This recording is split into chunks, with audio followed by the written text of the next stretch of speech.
Hi guys, my name is Sabrina and today I'm going to be making a video on my mental health journey.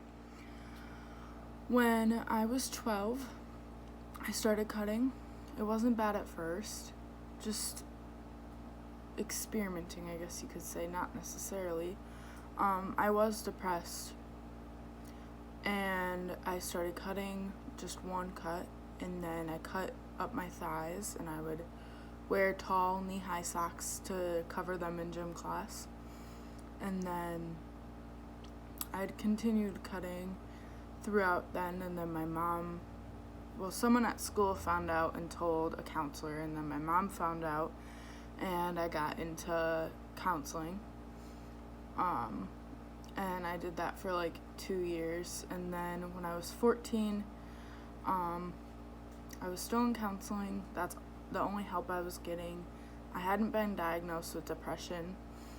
And on June 14th, 2015 was my first attempt. I had taken a small amount of pills at that time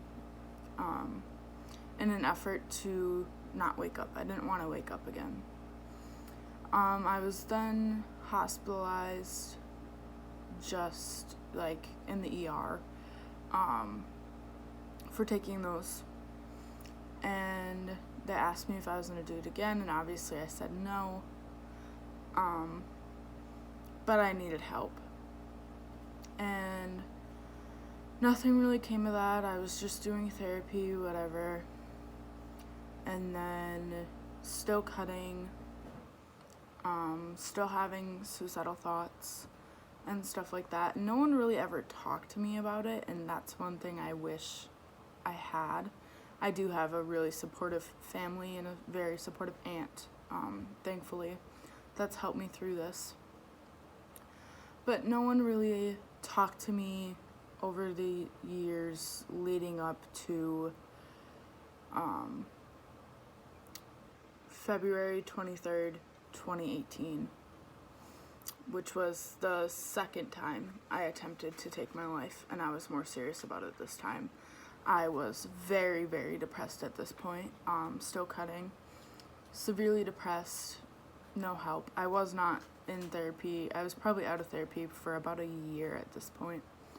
And everyone thought I was fine because we put on a front.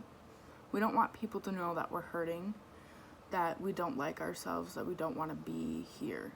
We don't want people to know that. But it's okay to reach out for help. And I know that now. And I wish I would have known that then. Anyway, on February 23rd, I was at work and I was just it was the day I took my ACT, junior year. And I was just having a really hard day, a really hard week, a really hard month, a really hard year. And I was at my breaking point, and I decided after work I was going to go to Walmart and buy a bottle of pills. And I ended up taking a large amount of pills.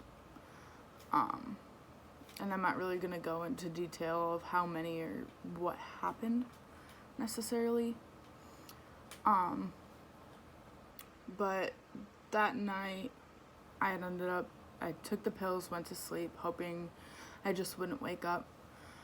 I woke up once and I threw up, and I decided to go back to sleep because I didn't want to get my stomach pumped. I didn't want to have charcoal.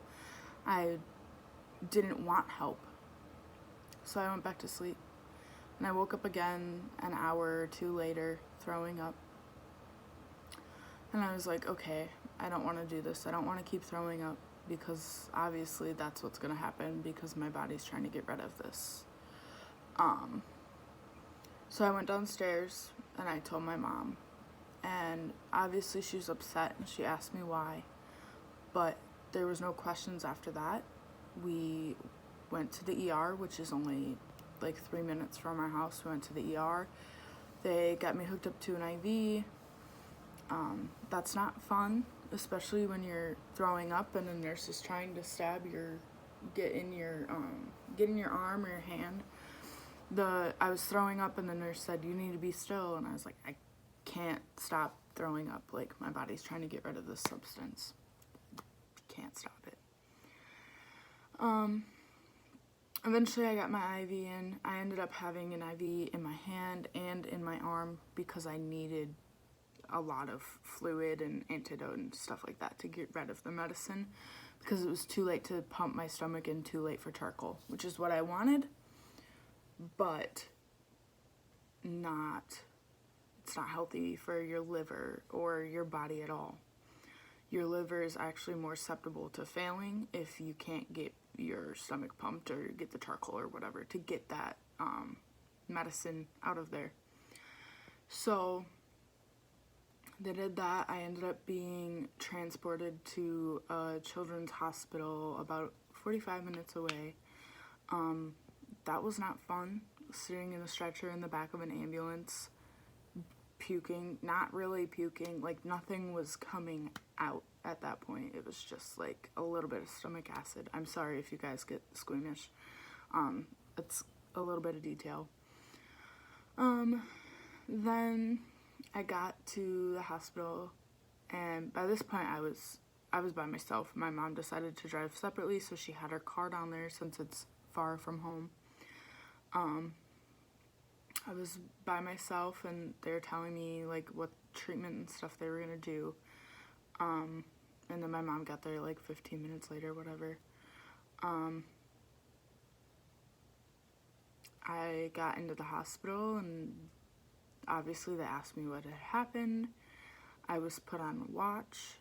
I was in the ICU because I was in critical state. And then for like a day or so, 12 hours-ish, I was pumped full of fluid and antidote to get out of my system. After that happened, I was admitted to a psychiatric hospital. At that point, I knew that's what I wanted. I needed help. Like, I knew that I needed help. But I didn't know how to get help. And so, after I was not in critical care anymore, I was admitted to a psychiatric hospital, and I was there for 9 days, which it's not a fun place to be, for sure, not a fun place to be. I was there for 9 days, and I missed 10, 12, like 15 days of school or something like that. And catching up with 2-3 weeks of school, it's not easy. You gotta work with your teachers. Luckily, I had a really nice counselor at school, and he was able to help me and kind of adjust my schedule so that it was easier for me to do my classes and it wasn't so stressful. I got through that year. When I was in the hospital, I missed the most important part. When I was in the hospital, I was diagnosed with severe clinical depression for the first time in 5 years. I was diagnosed after 5 years of being depressed. After that, I was going to therapy. I had found a new therapist. I was going to therapy often. I was taking my meds, getting used to that. I had a doctor's appointment, and I went to my doctor's appointment, and I was explaining to her that I was very anxious. Then I was prescribed with medicine for my anxiety because I had anxiety, clearly. After that, I was just taking my meds, seeing my counselor, trying to get through school. It was tough. It wasn't easy. I didn't really want to do school, and missing the 2 weeks was hard to catch up when I got back. And of course, everybody's wondering where I've been. It's hard to explain, and you don't necessarily want to tell the whole school, oh yeah, I was in a psychiatric hospital. And then I finished out my junior year. Summer was good. I was just working at home or not working at home, but just sitting around home and stuff like that, hanging out with family and friends and just talking. That was the most important thing for me, was talking. I had ended up breaking my collarbone in July, which I mentioned in my last video. I have a story about that. And so I wasn't really able to do much. I did go on a couple vacations. I went to Colorado and I went to Canada, out of country for the first time, which was a really cool experience. And then after that, in about August, in between my vacations, I had something, I don't know how to explain it, something heavy happen, and my friend's grandma had passed away at the end of July, and then this happened, and that really affected me and my mental health. I was still taking my medicine and seeing my therapist, but I just couldn't handle it, and I needed more help. On October 3rd, 2018, I got home from school and me and my mom were arguing, and I said something that was very concerning to her, and then I needed a minute to just cool off. Well, she wouldn't let me have that minute, so I ended up running out of our side door and going down to a park that's right behind our house. And because of some things that I had said, she called the police because she was concerned, and I had left. I came back and the police were there, just one officer, and we were talking, and he said, I think it's best that you go to the ER and get admitted to a mental hospital, a psychiatric hospital. And I agreed with him, so I was choosing to do that for myself, so I didn't have to be forced to go. And then I was at that hospital for about 5 days. I don't quite remember. And that really helped me, for sure. I was able to talk about some things that I hadn't been able to talk about previous. When I got out, I was still doing my therapy. I was prescribed new meds. Oh, one of the reasons why I lashed out the way I did on October 3rd is because my medicine had been switched, and I was at a way low dose than my body was used to, so it was basically the equivalent of not having any medication. So when I was in the hospital, they upped my dose, obviously, and I was basically there just to kind of monitor my medication and monitor me while I was on this new medication.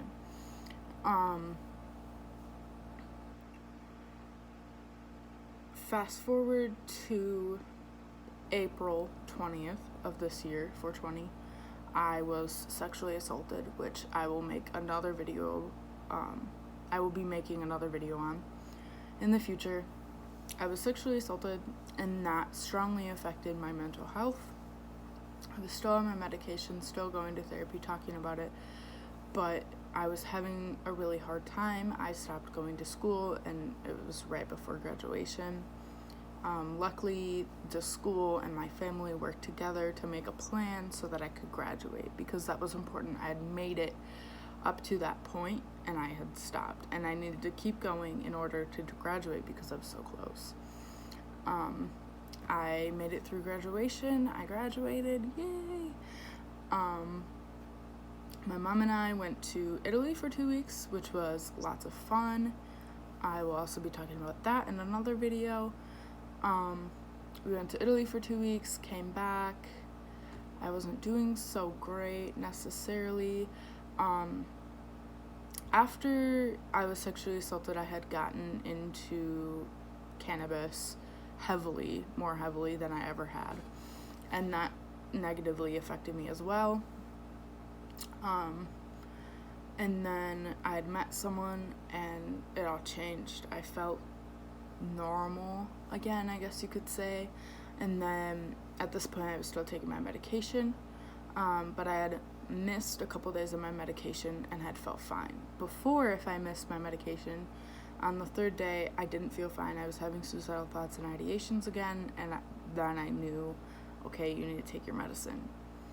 But I wasn't having those thoughts. And so I was like, okay, maybe I can go without my medication. Well, about a month passes, and then I missed my meds again, and I didn't end up taking them for like a week, and I felt fine. And so I was like, okay, this is new, this is different, I feel okay. So then it was a week or two ago, I had made an appointment with my doctor after not being on my meds for 2 weeks. I had made an appointment with my doctor to check in with her and make sure what I was doing was okay, and she thought it was okay. She cleared it. I'm no longer on any of my medications at all, and I'm very proud of how far I've come. It has not been easy. One of the most important things I've learned is journal, talk. Like, if you need to talk, don't hold it in. I know it's hard, but you gotta get it out there. Having a therapist is amazing. I haven't seen her for like 3 months now, and I'm doing good. I've learned to be self-aware and just talk.